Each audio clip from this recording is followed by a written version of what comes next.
Hi there. Welcome to the Geeks Analytics page. My name is Rahul Parekh, and today we will going to discuss very interesting topic. This is the rise of autonomous AI agents. Yes. So today in today's class, we will going to discuss majorly about what the agents are. And trust me, this class will add value. So stay and show your interest in next 15 minutes. What the agents are. So, in very simple terms, the agent is something which doesn't wait for the instructions.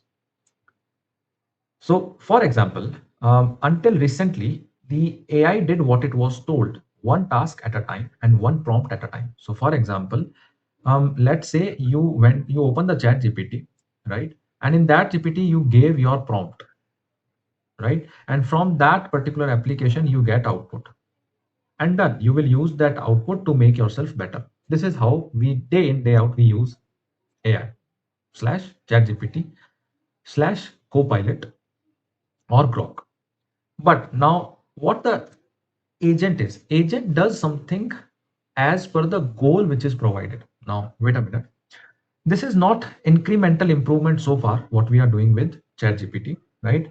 But autonomous agents, what they can do, they can plan, act, observe, adapt, pursue the goals across time. Now what do I mean by it is, let's suppose you want to set the calendar. You want to set the calendar. So what you usually do, you go to Outlook and you set the calendar. But what if I tell you that, okay, hi agent, I want to book a calendar for tomorrow 9 a.m.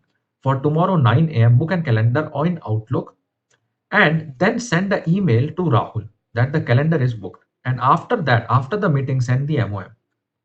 Wait, what I said? That for tomorrow, I want to set up a calendar at 9 a.m. in the Outlook. That Outlook calendar should go to Rahul. And after the meeting, I want to send the MOM. This entire thing I want to automate. This entire thing I want to automate. But how I can do it? This can be done with the help of agent. Now, this is the difference between a simple ChatGPT prompt and the output you get and an agent, right? So it will plan, it will act, right? It will observe the things, it will adapt and then pursue the goals across time. For now, my goal is to send the MOM after the call. Yes. So this is the example of this particular statement, right? That too without the guidance of human. So I will guide it this agent one time, and next time the agent will do it for myself, right? So this is my core task, and this is in simple terms what the agents are. Yes, so far so good. Can you move ahead? Yes, okay. So AI agent is all about beyond the chatbot. You need to come out of the zone of the chatbot. So first of all, the number one definition is what the agent is, right? So the very important statement is that it takes a sequence of action. As I told you in the previous slide, as I told you that 9 a.m., then Outlook, then send to Rahul, then send Rahul the MOM, four actions, right? So it takes a sequence of actions. This is what the agents are. So agents is doing what? It is taking the actions. It is taking the actions that do in a sequential manner. That one, then second, then third, then fourth. This is what the agent is, right? Uh, Obviously, they are goal directed behavior. In the previous example which I showed you, my goal was to send MOM after the meeting, right? So they are goal directed. What makes them autonomous? So obviously, standard AI tools, single output in a response to a single input, then stop. So in ChatGPT, if I give a prompt, I get output. That's it, right? But agent does what? It does the chain of sequence. It does the sequence of actions, right? Tools and memory agents extend their capabilities through tools, web search, code execution, file access, database queries, API calls, and communication systems. So in this particular example, this Outlook. So this Outlook is an example of API. So you can call the Outlook. You can call the output with help of what? With the help of API calling, right? So this is what the entire picture of what the agent is. Now I believe that after these two slides, you are in a good phase to see what and how the actual agent look like. So let me give you a quick example of what do I mean by agents and what we are discussing over here. Wait, yeah, this one. So as you can see, this Copilot Studio. So these are the for now, these are the very good ongoing AI agent builders in the market. Number one is your Copilot Studio. So this Copilot Studio is all about creating the agents on your, and the second is, and the yeah, this one. So create, customize, and launch AI agent easily. Right. So this is a Microsoft agent builder known as Copilot Studio. It will help you to create the agents on your own. You just need a knowledge of simple prompting, simple Gen AI, and bit of Python and SQL. That's all. The other website is your N8N. So this website also create an agent on behalf of you. You just need what? You just need overall how an agent works in simple English language. Yes. So these are the two examples I want to showcase you that how a agent look like. Now let's move forward. Okay, it is very important to know that how agent works. Agent works in a loop fashion. Now, this is a key word in this slide. What is loop and how you are attaching that agent to a loop? I mean to say that first of all, AI did what? It reads the environment. Now, what perceive? It perceives what? It perceives your raw data. So first of all, you by default you will train the agent, right? And how you will train the agent? With the help of raw data, right? With the raw data it will going to upgrade itself. So the agent ingest available information, right? The user's goal, prior outputs, whatever outputs you have, your web content, your API response, and file content. So whatever the raw data you have, it read it, right? Second is that it will plan. The second is that it will plan, decide what to do next. Obviously, so for example, if any AI agent is doing some task, it will see that what the next step is about to come, right? What is the next step which is about to come? This is the way they behave. So second point is the plan, decide what to do next.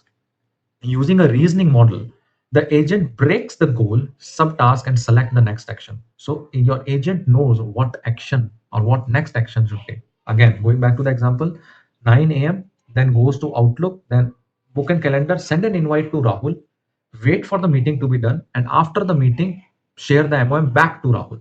Right? So one action, then second, then third, then fourth. Sequence of action. So first of all, you have to give the raw data, you have to train it, and then you need to plan it with the help of agent. Third is definitely needs to act, and how act? Share the MOM back to the route, right? It uses a tool. Now, what tools? I already showed you some tools which an agent will use to train. For example, what? An 8N, and for example, the other example was Microsoft Copilot Studio. And finally, it will reflect and evaluate the results. Yes. So once a agent does a sequence of action, it will check that what actions it has taken. And so what do I mean by it? Reflect the evaluate the results mean it will look for the feedback that whether that particular agent did right or not, right? So here a human in loop is required. Now how it requires human in loop, that we will going to see in the upcoming slides.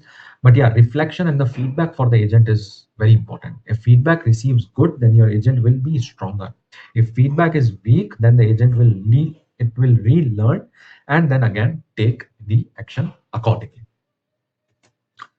Not all agents are equal. So there are certain types of agent. There are certain types of agent. Now, what do I mean by it? The number one type of agent is reactive agent.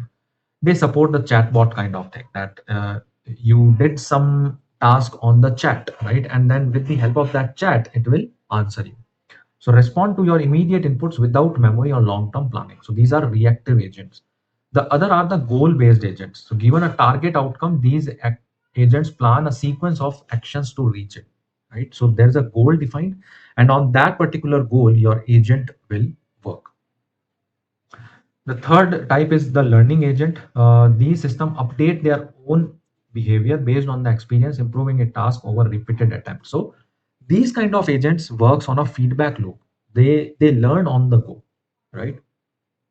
And third one is the multi-agent system. Now, multi-agent system means, so for example, this is A1. You have created your agent, and then you have created the other agent, which is A2. So this both A1 and A2 will connect to each other, right? So this is known as multi-agent system, right? So for example, one agent I have created on Copilot Studio, right? The other agent I have, let's suppose, created on N8N.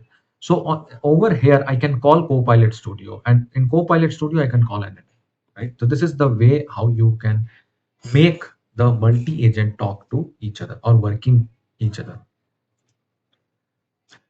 So these are the few numbers that capture how fast the autonomous agents are moving this particular market. So $47 billion projected global market. Obviously, the time is of autonomous agent. And if you learn few of the agents, I'm not saying 10 agents you need to learn.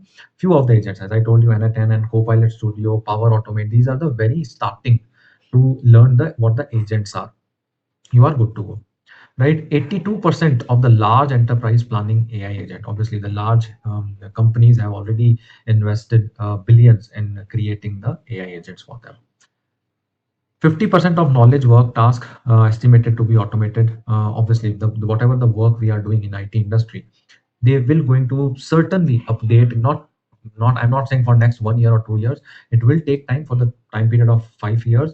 Then yes, but yes, automations are in the pipeline. Workflow automations are in the pipeline, and agents are building it. And by default, need not to say that once you utilize the agent, then obviously your speed will going to improve. And especially for the software development task, for the coding related stuff, autonomous agents are winning the race. Working while you sleep. Yes, so it will. So your agent will going to help you in your personal productivity. Now it can, as I the very first example, it can schedule a meeting.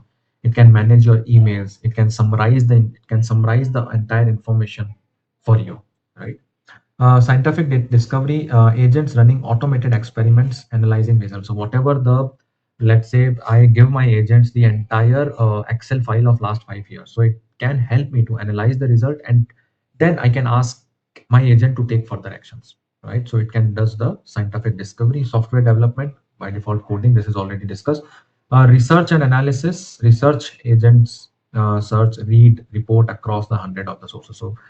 So in the Copilot Studio, there's a feature that you can add the knowledge source. So once you provided the knowledge source in the bookish language in the PDF format, then it will read through the entire PDF format in few minutes, and it can come out with the insights, right? So it is very doing very good, especially in the research and analytics. What agents?